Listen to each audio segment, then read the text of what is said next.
ലോകത്തെ നടുക്കെ ഏറ്റവും വലിയ ആണവ ദുരന്തം സംഭവിച്ചിട്ട് 39 വർഷങ്ങൾ പിന്നിടുന്നു. ഹിരോഷിമയിലും നാഗസാക്കിയിലും വർഷിച്ച ആറ്റം ബോംബ് വിതച്ചതിനേക്കാൾ 400 മടങ്ങ് അധികമായിരുന്നു അവിടുത്തെ റേഡിയേഷൻ. ആയിരം ആണ്ടുകൾ പിന്നിട്ടാലും മനുഷ്യവാസം സാധ്യമാകുമോ എന്ന് ശാസ്ത്രലോകത്തിന് ഇന്നും ഉറപ്പില്ലാത്ത നഗരം ചെർണോബിൽ.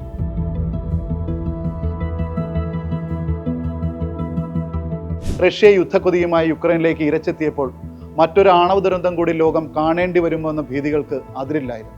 മനുഷ്യരാശിയെ അത്രത്തോളം പേടിപ്പെടുത്തുന്നുണ്ട് ചെർണോബിൽ എന്ന പ്രേത നഗരം.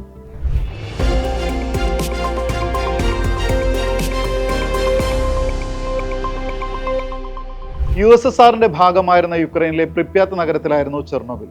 അവിടെയാണ് അക്കാലത്തെ ഏറ്റവും വലുതും അത്യാധുനികവുമായ ആണവ വൈദ്യുത നിലയം സ്ഥാപിച്ചത്. സോവിയറ്റ് സാങ്കേതിക വിദ്യയിൽ പിറവിയെടുത്ത ലൈറ്റ് വാട്ടർ ഗ്രാഫൈറ്റ് മോഡറേറ്ററി റിയാക്ടറുകളുടെ ഗണത്തിൽപ്പെട്ടതും 1000 മെഗാവാട്ട് വീതം ശേഷിയുള്ളതുമായ 4 റിയാക്ടറുകളാണ് നിലയത്തിലുണ്ടായിരുന്നത്. 1970 നും 77 ഇടയിൽ ആദ്യ 2 യൂണിറ്റുകൾ സ്ഥാപിച്ചു. 1983 3ഉം 4ഉം യൂണിറ്റുകൾ കൂടി വന്നു. 2 റിയാക്ടറുകളുടെ നിർമ്മാണാവസ്ഥയിലായിരുന്നു ദുരന്തം സംഭവിക്കുന്നത്.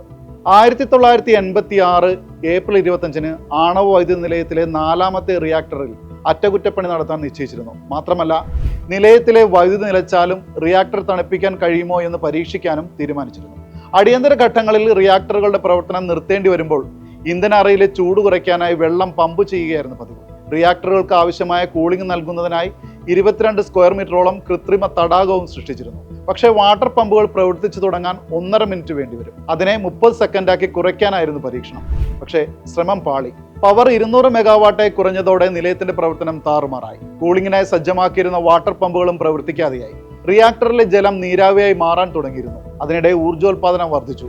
പരമാവധി ശേഷിയുടെ ഇരട്ടിയും പിന്നിട്ട് പവർ 10,000 മെഗാവാട്ടിലെത്തി. അമിതമർദ്ദം താങ്ങാനാകാതെ ഏപ്രിൽ 26 പുലർച്ചെ 1:30 4ാമത്തെ റിയാക്ടർ പൊട്ടിത്തെറിച്ചു.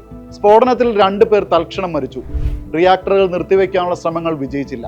ഉയർന്ന താപനിലയിൽ ഉണ്ടാകുന്ന ഹൈഡ്രജന് തീപിടിച്ചതോടെ വീണ്ടും പൊട്ടിത്തെറിയുണ്ടായി.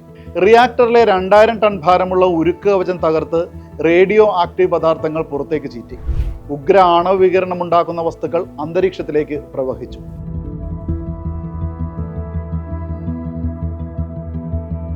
ആണവ നിലയത്തിലുണ്ടാകുന്ന സാധാരണ സ്ഫോടനം മാത്രമെന്നാണ് ഉദ്യോഗസ്ഥർ കരുതിയത്. വലിയ സുരക്ഷാ സംവിധാനങ്ങളൊന്നുമില്ലാതെയാണ് അഗ്നിശമന സേനാംഗങ്ങൾ ഓടിയെത്തി തീയണച്ചതും അവശിഷ്ടങ്ങൾ നീക്കിയതും. ഇതൊക്കെ കാണാൻ പ്രിപ്യാത്ത് നഗരവാസികൾ കൂട്ടത്തോടെ എത്തുകയും ചെയ്തു. ദുരന്തത്തിന്റെ വ്യാപ്തി മനസ്സിലാക്കി തുടങ്ങുമ്പോഴേക്കും ചെർണോബിൽ നിലയത്തിലുണ്ടായിരുന്ന 190 മെട്രിക് ടൺ യുറേനിയത്തിന്റെ 30% അന്തരീക്ഷത്തിൽ എത്തിക്കഴിഞ്ഞിരുന്നു.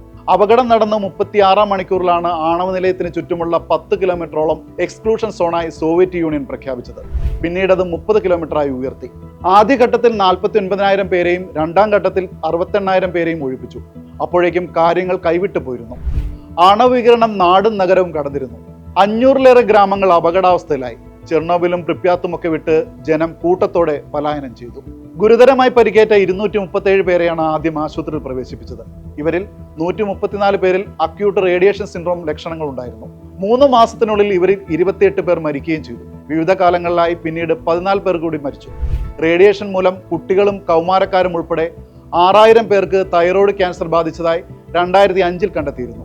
വലിയ തോതിൽ റേഡിയേഷൻ ബാധിച്ച 4000-ഓളം പേരും കുറഞ്ഞ തോതിൽ റേഡിയേഷൻ ബാധിച്ച 5000-ഓളം പേരും ക്യാൻസർ ബാധിതരായി പല കാലങ്ങളായി മരിച്ചിട്ടുണ്ടെന്നും വിവിധ റിപ്പോർട്ടുകളുണ്ട്.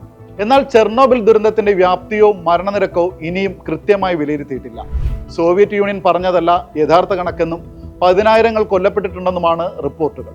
ആണവ നിലയത്തിലെ തീയണയ്ക്കാൻ അഗ്നിശമന സേന വലിയ തോതിൽ വെള്ളം പമ്പ് ചെയ്തിരുന്നു. ഈ വെള്ളം റിയാക്ടർ കെട്ടിടത്തിന്റെ താഴത്തെ നിലയിൽ കെട്ടിക്കിടന്നിരുന്നു. സ്ഫോടനവും ന്യൂക്ലിയർ ഫിഷനെ തുടർന്നുണ്ടായ ചൂടുമൊക്കെ ചേർന്നുണ്ടായ റേഡിയോ ആക്റ്റീവ് ലാവ വെള്ളത്തിലേക്ക് ഒഴുകിയിറങ്ങിയിരുന്നെങ്കിൽ മറ്റ് 3 റിയാക്ടറുകൾ കൂടി തകരുമായിരുന്നു.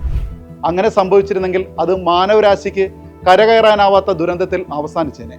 റിയാക്ടർ കെട്ടിടത്തിന്റെ താഴത്തെ നിലയിലുള്ള വാൽവുകൾ തുറന്ന് വെള്ളം ഒഴുക്കിക്കളയാൻ 3 ജീവനക്കാർ തയ്യാറായതാണ് അത്തരമൊരു ദുരന്തം ഒഴിവാക്കിയത്.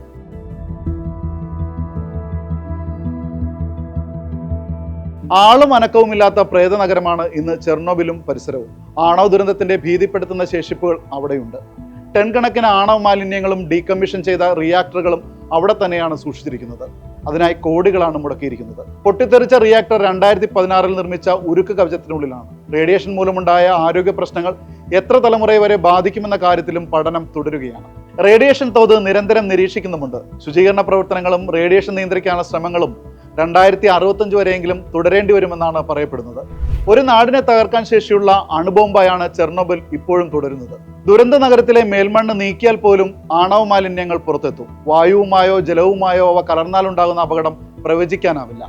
റഷ്യൻ സൈന്യം ഇരച്ചു കയറിയപ്പോൾ യുക്രൈൻ ഭയപ്പെട്ടതും ലോകത്തോട് വിളിച്ചു പറഞ്ഞതും ഇതാണ്.